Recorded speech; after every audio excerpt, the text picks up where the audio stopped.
I'm Dr. Monica Kaushal, consultant neonatal perinatal medicine, consultant pediatrician. Today really I'm so happy, blissful and really excited to have an inauguration of our state-of-the-art level 3 12-bedded NICU, where we are going to take care of our babies who are born too early, 23 weeks or so, who are born too small, 500 grams or so, or the babies who are born who can't breathe and they need help right in the delivery room.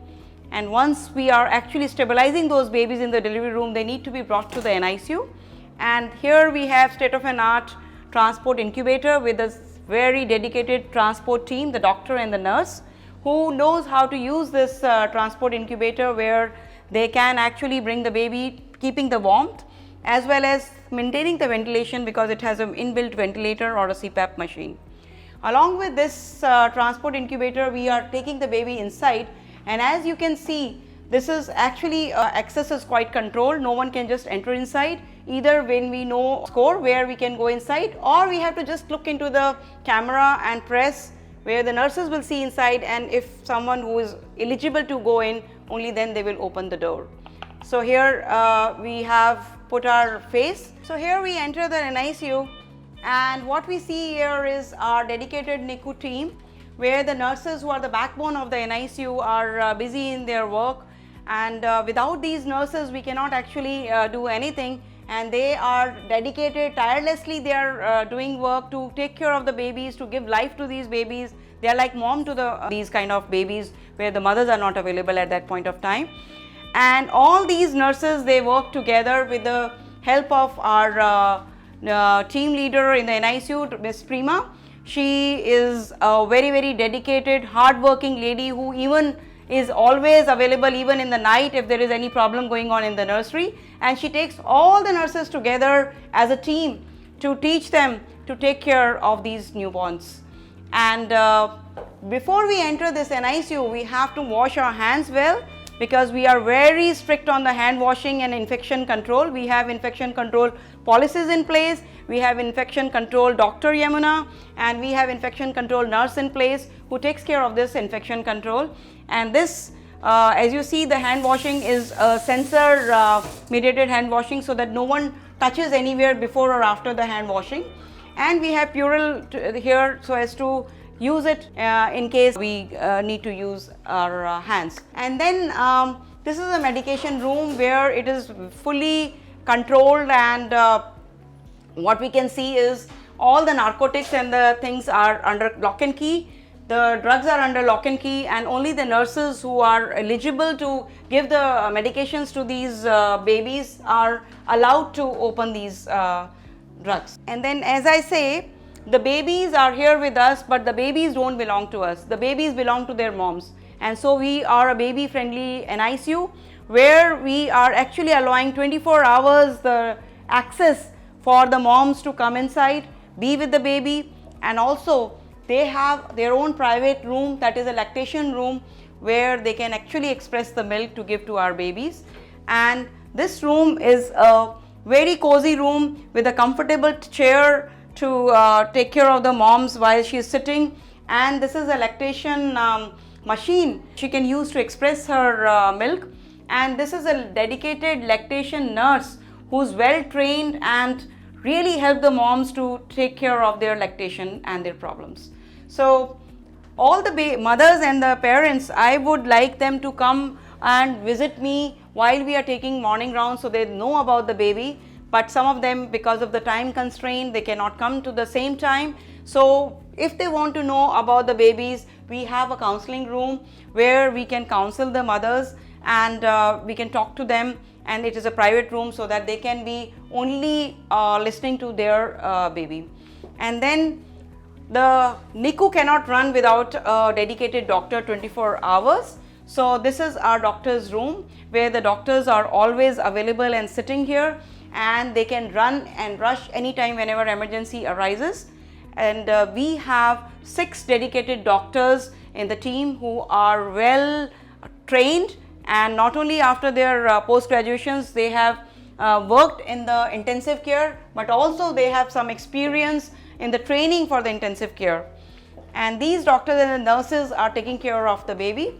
And once we enter our NICU, I would like to show what kind of equipments we have which are really helping our babies to grow well. So as you can see, this is a giraffe incubator which not only looks very elegant, but it has got a very special features. Like if I have to take care of this baby, I have to do certain procedures and I cannot put my hands through these holes. It can be lifted up and it can become an open warmer. And if this position of the baby is not allowing me to do certain things, it can also rotate 360-degree very easily without disturbing the baby, so that we can do any kind of procedures easily on the baby. So as you can see, it is rotating so well, and it's so easy for nurse and the doctor to have an access to the baby. And then some of them, when they are not able to breathe well, they need some oxygen. So this is a heated high flow oxygen nasal cannula, which is a new technology which gives oxygen with an ease, and you can see the baby is loving it, the nurse loves it, and the parents love it as well. But all the babies, you know, cannot be monitored and cannot be okay just by the high flow nasal cannula. They may need something more, and that something more can be with the CPAP machine, where you can see this nurse, she is trying to fix the CPAP machine where the bubbles are going to come and the baby would receive some pressures. And this is a panda. This is a resuscitator which can be used if the baby goes, something goes wrong, or if we have to take care of the baby. This is a high equipped resuscitator which is also sensor thing, and it has a focused light. When we need to do something, we can use this light. All the babies, as I said, from the high flow to the CPAP may not be able to be managed, and some of them may be totally not at all breathing, or they are breathing very hard.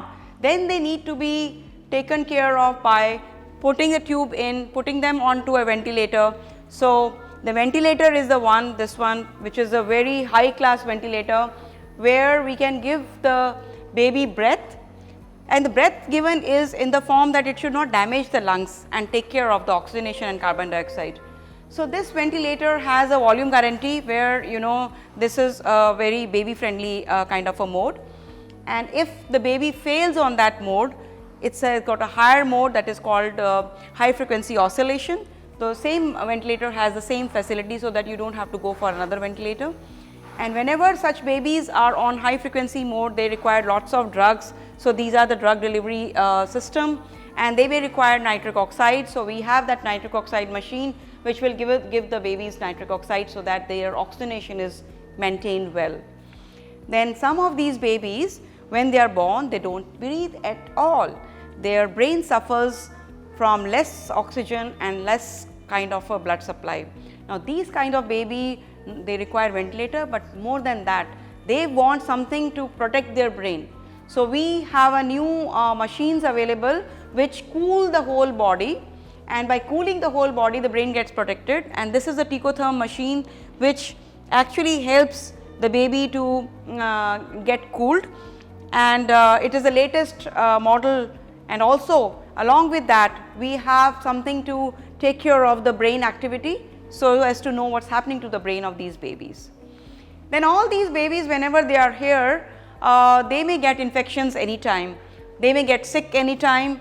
These kind of babies are a source of infection to the rest of the babies, and sometimes we need to bring babies from outside who may be source of infection to these babies. So we need to isolate these babies, and we actually have an isolation room. Let me take you to the isolation room, where this isolation room is working on the principles of negative pressure, and there is something like a monitor whether the negative pressure is being generated or not. So this room, when we open, it is dedicated to only one baby, and it is fully equipped. The nurse is dedicated to this baby, and also it has its own washing system, again, which is working on the principles of sensors. So also these babies have a door from outside, so that if baby is coming from outside, should not enter the NICU at all. So it will come from here. And then we can bring our babies inside once the baby is stabilized. Now these babies also have problem of about jaundice, which is like yellow pigmentation of the skin. And why we are worried about yellow pigmentation of skin? Because it may again affect the baby's brain. So we have different kind of phototherapy units. This is one LED system, and in case the jaundice is too high and we want it to be coming down effectively and efficiently, then we have this 360-degree machine, which will actually give light from all the directions and brings down very effectively. And all these babies need to be monitored. So monitoring is done by our nurses, by our doctors, but also we need to have monitors. So we have Mendeley and we have Philips monitor, which are monitoring actually invasively as well as non-invasively, depending on the situation of the baby. So they are, and all these monitors are all connected and have a central access, so that the nurse and doctor who is sitting outside can know what's happening to the babies inside. And if sometimes they crash, because this is intensive care, they may crash. So you should have a crash trolley with you, and this is a crash trolley which we have, which has its own special drugs. It has its oxygen and saturation, and it has got a defibrillator which can be used whenever the baby crashes. So the nurses are very well trained for all these using all these equipments. And this is about when we have babies who are medically having problems. Some of the babies may have surgical problems as well. So what to do with these babies? So we have a very renowned pediatric surgeon in our team, Dr. Sadiq, who works along with us, and we have been able to take care of certain very complicated surgical cases here. And this cannot happen just by me and the surgeon. We need an anesthetic team, and we have American board anesthetist Dr. Ali along with his team, who know how to give anesthesia to these tiny babies so they don't get harmed. And from where these babies are coming to us, last but not the least, the most important people whom we have to work day in and day out is the gynecologist and obstetrician team. And I'm very happy to work here with a very nice team, Dr. Abir, Dr. Tina, Dr. Amal, Dr. JC, and so on and so forth. They have a strong team who are capable enough to take care of a very high risk deliveries, and so that we get those high risk babies.